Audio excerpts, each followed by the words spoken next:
C'est la suie du chaudron qui faisait cette ligne, disons, bleutée, noirâtre, au milieu du fromage, hein.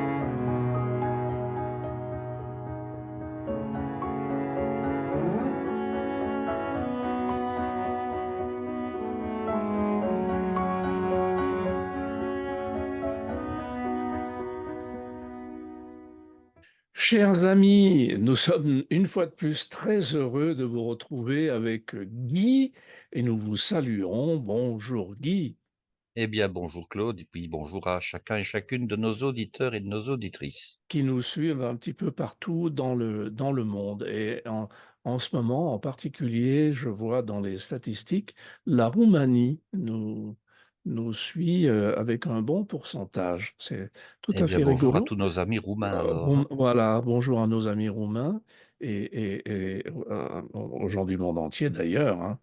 Alors, Pas chers que, amis, bien sûr, pas que. oui, pas que. Chers amis, aujourd'hui, nous avons avec Guy un rendez-vous une fois de plus extraordinaire. Dans cet épisode-là, vous n'aurez pas de recette, chers amis. En revanche, Guy a épluché les actualités mondiales à propos des concours de fromage. Il n'a pas été déçu, n'est-ce pas, Guy? Non, on n'est pas déçus parce qu'il y a plein de choses qui vont abreuver notre moulin, qui vont amener de l'eau à notre moulin de discussion. Étant Absolument. donné qu'on trouve, je dirais, pas dire tout et son contraire, mais Et enfin, on oui, trouve et vraiment il faut des le dire. choses d'avis différents, hein, on va dire ça comme ça, Absolument, Claude. absolument. Donc, nous allons commencer par l'un des meilleurs fromages au monde est belge, et c'est le concours du World Cheese Award. Alors, ce concours-là a eu lieu en Norvège, du côté de Trondheim. Alors, Trondheim est une ville de Norvège. Je n'ai pas dit que tout le monde est au courant, mais enfin, comme ça, vous le savez. Voilà. Alors, ce concours rassemblait des producteurs venant du monde entier et il y avait 4500 produits qui concouraient Ouais. à ce fameux concours du meilleur fromage du monde. Alors, nous reparlerons après d'autres concours, mais ici, c'est un concours qu'on va qualifier d'anglo-saxon. Alors, je suis allé voir un peu ce qu'on disait sur le site. J'ai trouvé je dirais deux sources. L'une qui disait que c'était un concours d'origine anglaise et un autre qui disait que c'était un concours d'origine américaine. Bon, on ne va peut-être pas se battre pour savoir Non. précisément d'où il est originaire. Toujours Et- est-il qu'il a lieu, disons, dans des endroits différents. Cette année-ci, ouais, c'était donc en Norvège, ouais. et je ne doute pas que d'autres années, c'est parfois en Angleterre, ça Sans doute. Ouais. pourrait être aux États-Unis, ça pourrait être en Australie, en France, en Afrique du Sud, que sais-je. Mm. Alors, donc on dit que l'un des meilleurs fromages du monde est belge. Donc, quand j'ai vu cet article qui est paru dans un supplément du journal Le Soir, je rappelle pour ceux qui ne sont pas, je dirais, belges, que le journal Le Soir, c'est le plus grand quotidien francophone belge et qui est basé à Bruxelles, c'est un journal bruxellois. Et alors qu'il y a comme ça des suppléments gastronomiques et qu'il y a un journal en ligne qui n'est pas mal fait du tout, dont je dirais une partie qui est un lifestyle. Ça veut dire que c'est un peu un art de vivre et il y a pas mal d'articles dans je dirais dans cette rubrique, si on veut, qui sont consacrés à la gastronomie au sens général, que ce Mhm. soit la gastronomie en Belgique ou bien la gastronomie en fonction des produits ou en fonction comme ceci donc d'un concours. Alors que nous dit en gros l'article en question? Donc le titre l'un des meilleurs fromages du monde est belge, mais un des meilleurs, en fait, il se classe en deuxième lieu dans ce fameux concours sur les 4500 produits qui étaient présentés. Alors, à quoi ressemble ce fromage? Claude vous mettra, je dirais, toute une série de photos qui représentent à la fois le fromage et l'entreprise qui les fabrique. Ce fromage émane d'une ferme laitière. Alors, est-ce que c'est de l'artisanat? Est-ce que c'est de l'industrie? Là, on est un petit peu dans un entre-deux. Je dirais que c'est un négoce qui est assez important et le troupeau de la ferme compte une centaine de vaches. Alors Mm. bon, c'est toujours une petite ferme malgré tout, dans le sens Oui, où on est loin du cliché de Martine à la ferme avec 3 vaches dans l'étable, hein. oui, Ça, c'est oui, terminé. Maintenant, oui. je dirais qu'on n'est pas non plus à la ferme de 1000 vaches, mais enfin, Mm. Mm. on est à une centaine d'animaux. Et alors, ils transforment le lait de la production fermière en toute une série de produits. Ils ont, je pense, d'après ce qu'on dit, il faut aller voir sur leur site, mais enfin, ils ont une dizaine de de fromages différents. Et ils en avaient d'ailleurs proposé au concours un certain nombre, donc ils ne se sont pas contentés d'un seul. Et celui qui a été deuxième est un fromage à pâte demi-dure non cuite. Alors pour ceux qui ne savent pas trop ce que c'est de type Gouda par exemple, hein, donc c'est un fromage de type aussi abbaye, hein. Ce sont des fromages à pâte demi-dure non cuite. Qu'est-ce que ça veut dire? Ça veut dire que le lait est travaillé lorsqu'il est encore tiède après la traite, mais il n'est pas chauffé exagérément, il n'est pas vraiment chauffé trop, hein. Il est éventuellement quand on recueille le lait et qu'on le refroidit, parce que parfois pour des raisons d'hygiène, hein, quand ici c'est une seule ferme, bon, ce n'est peut-être pas nécessaire, mais quand on collecte le lait dans plusieurs fermes différentes, les camions sont réfrigérés pour des raisons de sécurité alimentaire. Et bien sûr. puis on remet le lait à température, disons, on va dire, tiède, hein, voilà, pas à température chaude, à Mmh, température mmh. tiède. Et alors on a à ce moment-là des fromages qui ont, dès le départ, dès leur fabrication, une consistance relativement tendre. Et puis si on les laisse vieillir, et c'est le cas des goudas quand on va aux Pays-Bas, on s'en rend compte, hein.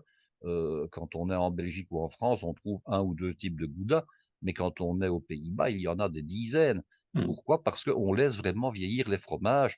Quand le fromage n'a que 3 mois, il est très tendre, et puis quand on le laisse vieillir 6 mois, il commence à acquérir à la fois plus de dureté, il devient plus ferme, mais quand on le laisse vieillir jusqu'à 3 ans ou 4 ans, là, on a vraiment des fromages qui sont aussi durs que les fameux parmesans, hein. Oui, c'est ça, j'allais dire, On a c'est vraiment un des fromages parmesan, qui quoi. sont très, Oui, très durs oui. et qui deviennent, ocre, qui changent de Mmh. couleur et qui deviennent même parfois couleur rousse, couleur auburn. Oui, Donc ils sont jaunes très clairs, au moment de leur production et puis ils deviennent très durs. Alors ce fromage-là, ici, il a la particularité de ressembler un peu au morbier, à savoir qu'il y a une ligne noire de sang, hein, mmh, noir bleuté comme ça, mmh, mmh. qui sépare le fromage en 2. Alors, à l'origine, dans le cas du morbier, hein, on le sait, c'était parce qu'on prenait à la fois du lait de la traite du matin et du lait de la traite de la L'après-midi? soirée, Oui, hein, oui. et on mettait le chaudron sur le fromage en cours d'élaboration. Et Mmh, c'est la suie du chaudron qui faisait cette ligne, disons bleutée, noirâtre, mmh. au milieu du fromage, hein. C'était Oui, l'origine. Alors maintenant, évidemment, les choses ont changé parce que la suie qu'on a sur le fond des chaudrons n'est pas vraiment de type alimentaire.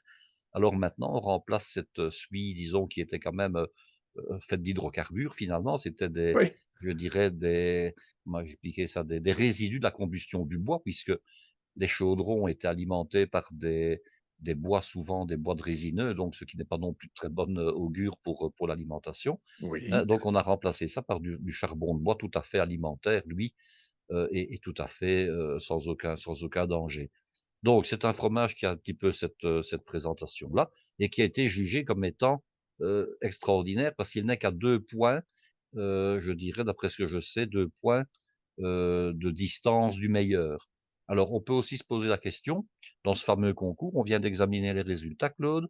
mmh. Le premier fromage est un fromage, norvégien, alors qui s'appelle, je lis comme ça, le Nidølven, Blad. D'après ce que je peux lire le norvégien, parce qu'il y a des accents un petit peu partout et puis, on ne sait pas si on prononce bien. Et alors on peut se poser la question: «Tiens, mais est-ce que ce classement est vraiment neutre?» parce que le concours est organisé en Norvège et le fromage qui est le premier est un fromage norvégien. Je n'ai rien contre le concours, je ne le connais pas plus que ça. Ben, on se dit quand même: «Tiens, voilà un petit peu quelque chose d'un peu incongru». Maintenant, peut-être le fromage norvégien était à ce point extraordinaire qu'il était le premier. Et alors autre point qui m'interpelle, c'est que dans les 9 ou 10 premiers, il n'y a pas un seul fromage français. Mmh. Or la France est quand même le pays du fromage. Nous avons 4 500 produits qui sont présentés au concours. Eh bien, dans les 10 premiers, il n'y a pas un seul fromage français. On peut se poser la question: est-ce que tout d'un coup les fromages français seraient devenus mauvais? Puisqu'il n'y en a pas un seul qui se classe, je dirais en Oui, ordre utile. Voilà, oui, oui. question, voilà, tout simplement, donc ce fameux concours. Alors je ne vais pas cracher dans la soupe, bon, la Belgique était Non, seconde, hein, c'est très bien, oui, mais oui. voilà, je me dis: «Tiens, tout d'un coup, il y a plus de fromage français de dans le dessus du classement, tout simplement». Or, Oui, il oui. faut avouer que la France a de très, très beaux produits et de très, très beaux fromages, évidemment, hein. Oui, d'ailleurs, comme tu dis, on peut se poser la question, on va le voir Et on va le voir dans les 2 autres et on va en concours. discuter un petit peu, hein, voilà. Absolument. Si des organisateurs de concours de fromage nous écoutent, mais messieurs, messieurs, on aimerait bien que vous nous donniez votre avis parce qu'on se est-ce que ces concours correspondent à une thématique, marketing? Oui, voilà, c'est ça. Hein? Parce qu'on effectivement, comme tu le disais, on remarque que les fromages primés, ben, sont à l'endroit où où est fait le fromage, quoi. Oui, Ça voilà, fait un petit peu plus que sourire, quoi, hein? où a lieu le concours, comme par hasard, voilà. Et Alors, alors, oui, si quelqu'un qui nous écoute, on ne sait jamais, faisait partie d'un jury, ce absolument, serait peut-être encore plus intéressant, plutôt tout que à les fait. organisateurs, mais quelqu'un qui serait dans un jury de Oui, l'un ou aussi, l'autre concours, oui. pourrait très bien nous contacter. Nous aurions un grand plaisir à discuter et puis dire: «Bon, ben, voilà, comment est-ce que je dirais, comment s'établit, par exemple, la grille de cotation, tout simplement? Oui, Qu'est-ce qu'il y a dans cette grille de cotation?» Hein, absolument. qui explique que voilà, tout simplement. Ouais. Alors, nous allons parler maintenant du mondial du fromage et des produits laitiers. Alors, le mondial du fromage et des produits laitiers. Mais ce n'est pas triste non plus parce que là, tout d'un coup, cocorico, on va dire ça comme ça, le titre dit ceci. Alors l'article est un article d'Euronews, hein, qui est Mmh. une chaîne, disons, de médias. La France sera pas nouveau, hein. Le Berthaud et Poisse Perrières couronnés meilleur fromage du monde. Alors les Poisses, je rappelle pour ceux qui ne le sauraient pas ou qui sont peut-être roumains et qui nous écoutent, hein, qu'est-ce que c'est les Poisses? Oui, C'est un fromage à pâte molle et croûte lavée. Alors ça veut dire que c'est un fromage dont le début de la fabrication commence comme le camembert, comme le brie, etc. Mais on va tout faire pour empêcher le développement d'une moisissure blanche en surface. Et pour empêcher cette moisissure, on va laver le fromage régulièrement. Alors, dans le cas des poisses, souvent on lave les fromages avec de l'eau salée, hein, ça suffit. mmh, Mais mmh, ici, paraît-il qu'on met également du marc de Bourgogne dans l'eau. Alors, le marc de Bourgogne, c'est en principe un alcool blanc qui est réalisé en distillant les résidus de la fermentation du vin, hein. Quand on presse sur des raisins, bien entendu, on récupère le jus et c'est le jus qui fermente, hein, et qui donne du vin blanc ou du vin rouge, mais ça, je ne vais pas en parler en détail maintenant. oui, Et puis, il y a des résidus qui sont les marcs, qui sont constitués avec les pépins, les peaux et certaines parties plus fibreuses du raisin.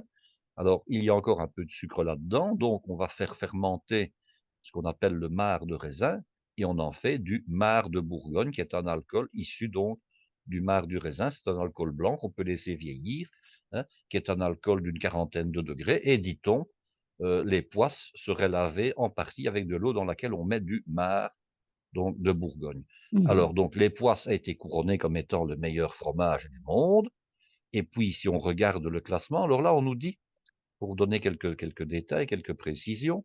Donc, c'est un concours qui a été organisé à Tours. Donc, Tours, c'est une localité qui se trouve dans la Loire, c'est-à-dire sur le fleuve Loire pour ceux qui ne sont pas français, dans le département de l'Indre et Loire, avec un jury international composé de 12 membres et présidé par le président du marché international de Rungis, qui est le plus grand Stéphane marché Layani, alimentaire du oui, monde, oui, dit-on, et qui se trouve je au sud de Paris. que je Donc c'est le connais, marché qui a remplacé les halles qui tout à anciennement fait, étaient donc dans le centre de la ville et qui tout à fait. maintenant s'est déplacé, on va dire, en banlieue. Alors, Mmh, mmh. donc c'est le président du marché de Rungis qui était le président du fameux concours. Et puis il y avait un jury qui a aussi été chargé d'examiner et de déterminer quels étaient les meilleurs fromages. Alors, qu'est-ce qu'on nous dit? On nous dit que ben, les pois, c'est le meilleur. Et puis, si on regarde un petit peu la liste, hein, on trouve en deuxième lieu la couronne de Touraine, qui est un fromage français, un fromager dauphinois, qui est au départ une marque commerciale, qui est le troisième, un fromage français, un camembert au lait cru, dont on ne donne pas plus de précision, qui est un fromage français, un petit crubillot, qui à mon avis ressemble également à un fromage à pâte molle de fleurie, qui est toujours français, le trèfle du Perche, donc c'est aussi une région de Normandie, qui est un fromage français. Ensuite, nous avons un fromage brésilien, qui est en septième place. Et puis, on retourne avec un fromage de chèvre, qui est le chabichou du Poitou AOP, qui est français. Et puis, le charolais AOP, qui est aussi un fromage français de Bourgogne cette fois-là. Alors, on peut se poser de nouveau la question. Concours français organisé en France, avec un jury présidé par un monsieur qui est français. Et là, vous avez 8 fromages sur 10, dans les 10 premiers donc, qui sont des fromages français. Est-ce que ce concours-là, tout d'un coup, serait objectif ou pas? Question qu'on peut se poser. Oui, Tous ceux qui absolument. étaient dans le concours antérieur organisé par, disons des Anglais, il y avait aucun Français dans les 10 premiers et Oui, maintenant il y en a 8 sur 10 quoi. Bon, heu, on se pose des questions sincèrement, hein, Claude, là, absolument. on peut pas dire mieux, hein? Oui, oui, ça nous fait largement sourire. Ben, oui, de nouveau, quel est Oui, le comment dirais-je? Quelle est la grille d'évaluation? Comment surtout qu'on dit que dans ce concours-ci également, il y avait je ne sais plus combien de nations qui concouraient, hein. Il y en oui, avait, oui, oui, oui, 48 oui. pays, quoi. Oui, oui, oui, c'est énorme. Oui, Hein, oui, et alors absolument. bon, vous n'avez pas, d'après ce que je vois, allez, d'autres grands pays du fromage, c'est quand même la Suisse et c'est quand même l'Italie, hein, il faut bien dire. Ouais. Vous avez un Brésilien qui vient se nicher là en sixième place, mais en septième place, pardon, mais vous n'avez pas de Suisse, vous n'avez pas de je dirais d'Italien non plus. Alors de Belge non, on se demande, tiens, si le fromage qui était le deuxième dans l'autre concours avait concouru à celui-ci. Je Oui, ne sais pas, on se pose la question. oui, oui. Bon, alors, eh bien, continuons un petit peu Continuons, parce que des dans le surprises sourire, dans le sourire que nous donnent ces différents concours, et nous parlons du Best Cheese in the World. et oui, voilà. Alors là, par contre, nous avons un classement qui reprend, d'après le petit tableau que j'ai là, les 46 meilleurs fromages du monde. On se demande là, qui établit ce classement-là? Je m'explique. Ça m'a plutôt l'air d'être un classement de fromages qui est établi par, je dirais des votants qui viennent, qui sont issus du monde entier. Donc, Oui. vous pouvez très bien avoir, je dirais des Américains, des Italiens, enfin, des Hmm. Français éventuellement, enfin bon, des gens qui votent comme ça, pour leur fromage préféré. Donc ça va aussi beaucoup dépendre à ce moment-là, je dirais pas dire d'une forme de subjectivité, mais en tout cas de ce que ces personnes consomment comme fromage. C'est Oui, évident, je vais prendre un exemple. Il y a des fromages qui ont une vocation tout à fait internationale parce qu'ils sont exportés de par le monde entier, depuis des générations et qui sont utilisés dans toute une série de plats de cuisine que je vais qualifier de mondial. Et le plat le plus, je dirais le plus mondial, c'est finalement la pizza, hein. Donc, oui, oui, et les pâtes sur lesquelles on met du absolument. fromage. Donc, et ça, je dirais que c'est dans le monde entier. Quand vous faites des pâtes qui sont en principe d'origine italienne et que vous mettez un fromage dessus, vous mettez un fromage italien de préférence. Et alors, ça se retrouve vraiment particulièrement dans le classement. Donc, je m'explique. Le premier, c'est un Parmigiano Reggiano, donc c'est un fromage, c'est du parmesan, hein. Mhm. Ensuite, vous avez un Gorgonzola piquant. Ensuite, vous avez de la burrata en 3. Le Gran Padano, bon, qui est un fromage qu'on va assimiler, même si ça n'en est pas, à du parmesan, mais c'est un peu le Oui, même genre. oui, Et puis en cinquième lieu, vous avez un fromage mexicain. Bon, l'Oaxaca cheese. Bon, je ne connais pas, bien entendu. Et puis vous remettez de nouveau en sixième place et en septième place, 2 fromages italiens. Et puis en huitième place, vous avez un fromage, espagnol. Alors neuvième, dixième place, de nouveau des fromages italiens. Et puis la suite, je ne vais pas lire toute la litanie, donc toute la suite. Le premier fromage français est en treizième place et c'est un reblochon. Et puis vous avez le comté. Alors, je n'ai vraiment rien contre le reblochon et je n'ai rien contre le comté, absolument rien. Mais le reblochon, c'est le fromage, disons, avec lequel on fait, entre autres, la tartiflette, si mes souvenirs sont bons. absolument. Donc, heu, est-ce que le fait que le reblochon soit cité comme étant le meilleur des fromages français ne serait pas influencé par le fait que, des gens vont parfois au sport d'hiver, vont parfois bon, et puis on dit: «Ah ben tiens, la tartiflette qui est un plat particulièrement typique des stations de sport d'hiver». Les gens qui vont au sport d'hiver se disent: «Tiens, quel est le fromage qu'on utilise? Ah ben quand je rentrerai chez moi, je vais essayer de m'en procurer pour faire le même plat» et cetera. Alors bon, après ça, vous avez, énormément de fromages, je dirais, de nouveau internationaux. Le premier fromage suisse, lui, il se trouve à la 29e place et c'est le Gruyère, hein. Et alors après ça, on trouve le Neuchâtel qui est un fromage, donc de nouveau de Normandie qui se trouve en 33e place. Et puis en 34e place, le Saint-Félicien. Alors le Saint-Félicien, vous remarquerez que dans tous les fromages qu'il y a là, il n'y a, à ma connaissance, aucun fromage de type fermier. Ce sont tous des fromages avec des noms génériques et des fromages de type industriel, Oui, oui, oui. hein, voilà. Saint-Félicien, je connais bien, c'est chez moi. Oui, oui, oui, oui, oui, et Ouais. alors le 46e est un fromage que j'aime beaucoup, c'est le délice de Bourgogne, mais c'est également un fromage, je dirais, industriel, qui est très bon, hein, vraiment, je n'ai rien à Mmh redire, mh. mais Mmh. bon, voilà. Donc, de nouveau ici un concours, mais qui émane un peu du même organisme, je pense, ou du même type d'organisme que celui qui avait élu, le classement des meilleures cuisines du monde. Alors si vous vous Ouais, rappelez, ça avait vraiment fait scandale, parce que je pense que la France était en 8e place de mémoire, hein, et que vous aviez d'abord et la cuisine américaine était même avant la cuisine française dans ce fameux concours où des ouais, gens votent pour, bon, alors, forcément, si les Américains qui sont 330 millions, bon, ils ne votent pas tous évidemment, mais sont la première nation à voter, elle va forcément voter soit pour la cuisine américaine, soit éventuellement pour la cuisine latino-américaine, donc la cuisine de oui, type mexicaine. Donc forcément, je dirais que ce genre de vote qui après fait un classement est fortement, fortement influencé par les votants, parce qu'ici, il n'y a pas, à mon avis, de jury avec une grille de cotation, disons, oui, probante, voilà, tout oui, simplement. oui. Un de mes très bons amis ne jure que par le caprice des dieux. Tu vois, Oui, par oui, oui, exemple. oui, oui, oui, oui. Bon, on va pas, quand même dire que le caprice des dieux est un fromage, avec, qui rentre vraiment dans les Mais nous canons nous de dirons que c'est un bon fromage, mais que c'est un oui, fromage qui est pauvre en goût ça n'a globalement pas de parce que goût. Bon, il est industriel et qu'il est, je dirais, fabriqué de manière à plaire à un grand nombre, oui, tout simplement, absolument, voilà. absolument, Tandis que les absolument. fromages qui sont vraiment des fromages typés, que ce soit des AOP ou des fromages fermiers au lait cru, bon, ce sont des fromages évidemment, qui Ouais. s'adressent à un public de connaisseurs, à des gastronomes et à des gens qui n'ont pas peur du goût, si je peux employer l'expression. Oui, Or, on va prendre le cas d'un pays comme les États-Unis, je pense qu'ils interdisent la commercialisation de fromages au lait cru pour des raisons sanitaires. oui. Donc on ne peut utiliser que des fromages au lait pasteurisé. On se Mmh. prive forcément par ce biais-là de toute une série de goûts et de nuances qu'on ne retrouve que dans les fromages au lait cru, tout simplement, Absolument, hein. on se rappelle le tollé avec Oui, oui, José oui. Bové lorsqu'il avait amené du roquefort à une conférence aux États-Unis. Il avait échappé aux douanes, ça avait provoqué un scandale parce Oui, oui, qu'un oui, oui. reblochon avait pu passer la frontière.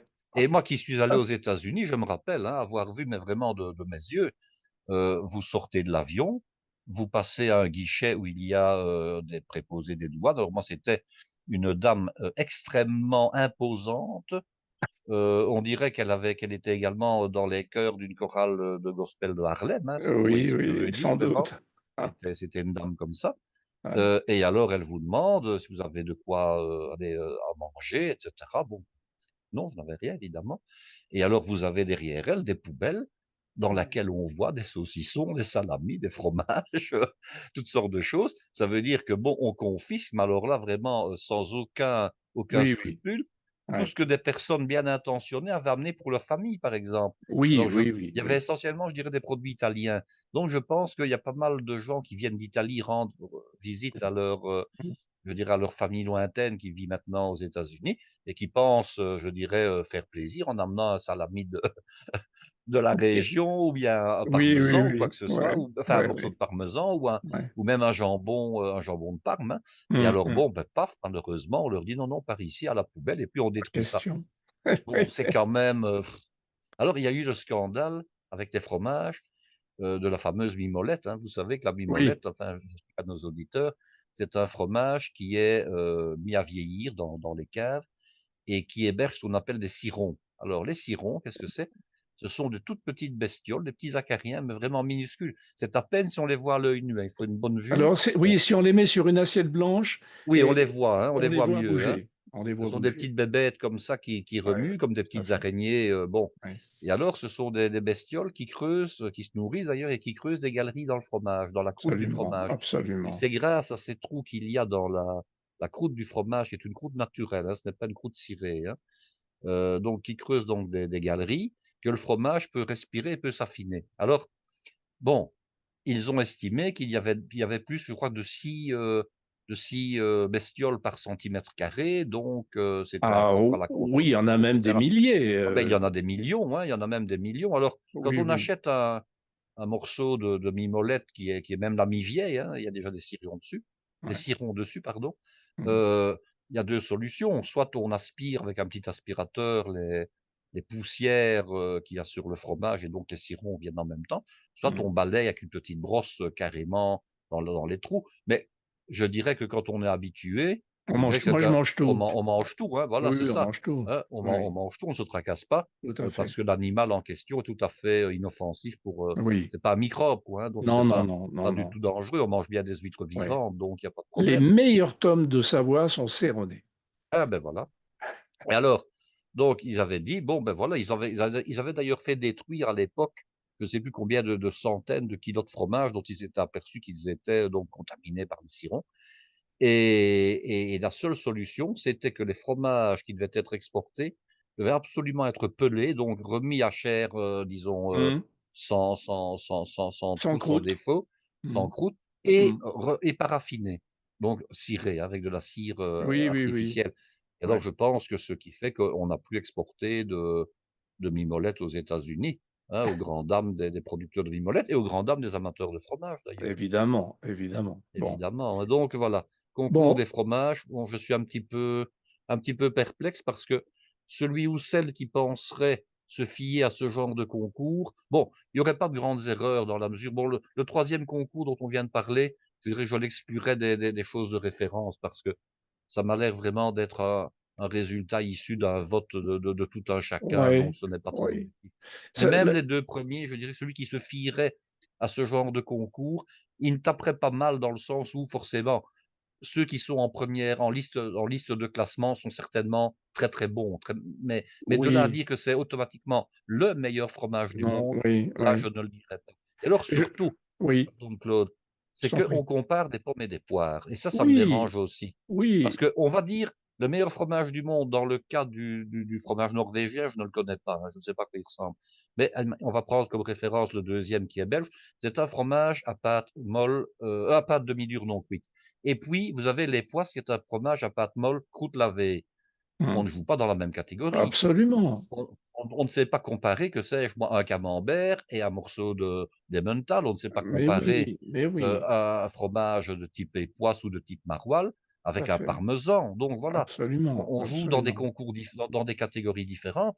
Ce qui serait pour moi, intéressant, c'est de dire: «On va établir le concours du meilleur fromage dans chacune des catégories, en Absolument, fromage frais, en absolument. fromage à croûte fleurie, en Ouais, fromage bleu» et cetera et même on va prendre le cas des fromages bleus pour prendre un exemple tout simple. Il existe dans les 3 grandes familles de lait, hein. Vous mmh. avez du bleu de brebis, c'est le Roquefort, vous avez du bleu, aux chèvres, j'en ai déjà Oui, vu et vous avez du bleu de vache. De nouveau, est-ce qu'on peut comparer le goût d'un fromage de chèvre qui est relativement puissant quand même, hein, il faut oui, avouer, avec un fromage au lait de vache qui est beaucoup plus doux? Ça n'a absolument. pas de raison. Absolument, aucunement. Je Voilà, c'est je me difficile. oui, je me dis que ces différents concours, peut-être y a-t-il une compétition entre les organisateurs de concours Certainement. et qu'ils veulent, tirer la couverture, à eux et ils voudraient être en fait le guide Michelin, Oui, oui. du meilleur fromage, quoi. Mais je me demande si le concours de Tours, hein, donc en Touraine là-bas, n'est Ouais, pas le concours qui avait été cofondé par Joël Robuchon il y a maintenant, ah, quand c'est même possible. quelques années. Ouais, Et alors il y a en même temps, je pense, hein, si je ne m'abuse, le concours du meilleur fromager du monde. ouais, Et alors c'est lors de sa possible. première édition, sa deuxième édition, je ne sais plus, je me rappelle le courroux de ce présentateur du journal de TF1 qui est décédé maintenant, Oui, oui, j'ai oui, j'ai le nom sur le bout de la langue, mais voilà, oui, tout à fait, qui oui, s'était offusqué parce que, ouais. ce n'était pas un fromager français qui avait, remporté le prix, c'était une dame, mais je ne sais plus de quelle nationalité elle était, japonaise, je pense. C'était une Ah oui, japonaise ouais. et la deuxième personne, c'était un monsieur, je pense, c'était un belge ou une belge en tout cas. Et alors, le troisième, c'était encore une autre nationalité et donc il n'y avait pas de je dirais de meilleur ouvrier, enfin de meilleur fromager au monde dans les 3 premiers qui étaient français. Mmh mh. Oui, mais le concours et ça Joël Robuchon, s'en était vraiment expliqué lors de la même, séquence télévisuelle et il avait dit: «Oui, mais bon, c'est un concours mondial». Or, Mmh. le défaut des fromagers français, c'était de n'avoir étudié quasiment que les fromages français. On n'étudiait que les Mmh. fromages français. Or, un concours mondial qui est, par exemple, gagné par une japonaise, au Japon, il y a bien sûr des fromages japonais, on peut bien sûr le Mmh. concevoir, mais Mmh. elle avait étudié les fromages français, les fromages anglais, les fromages italiens, les fromages belges, les fromages espagnols, ce que n'avaient pas fait les Français à l'époque. Mmh. Donc, bah, oui, ça expliquait le résultat. Alors évidemment, depuis, les Français se sont rattrapés, il y a pas de problème. Ils Mmh. se sont dit: «Si on veut avoir une chance de gagner dans un concours mondial, il faut qu'on puisse aussi connaître les fromages qui ne sont pas de chez nous». Mais Mmh. la première fois, ils se sont fait ramasser parce qu'ils étaient restés franco-français dans le précaré de Louis XIV, tout simplement. Mmh mh. Eh Voilà, bien, voilà un beau panorama, chers amis. Vous avez compris que cet épisode était un petit peu humoristique, un petit peu, et peu irrespectueux, caustique aussi, hein, voilà. caustique, un peu irrespectueux. Ça nous fait sourire, un petit peu rire, un petit peu jaune aussi quand même, parce que ça ne nous paraît pas très sérieux tout ça. Oui, on est Heu d'accord, on est on est d'accord. d'accord, et comme le demandait Guy, chers amis, si parmi vous, il y a quelqu'un qui a fait partie ou qui fait partie de jury de ces choses-là, de ces organisations qui jugent les fromages, eh bien, on serait bien content de vous entendre, s'il vous plaît. Si je vois Stéphane Layani, dans un avenir, je lui poserai la question, mais le connaissant, bon, je pense qu'il va me dire: «Viens, on va boire un coup» et puis, voilà, voilà. Chers amis, au plaisir d'être avec vous, très, très, très prochainement. Guy, merci pour ces explications, pour ces recherches que tu as faites sur les concours ces concours de fromage et Dieu sait s'il y en a. Merci Guy, à très bientôt. À très bientôt, hein. À très bientôt, chers amis.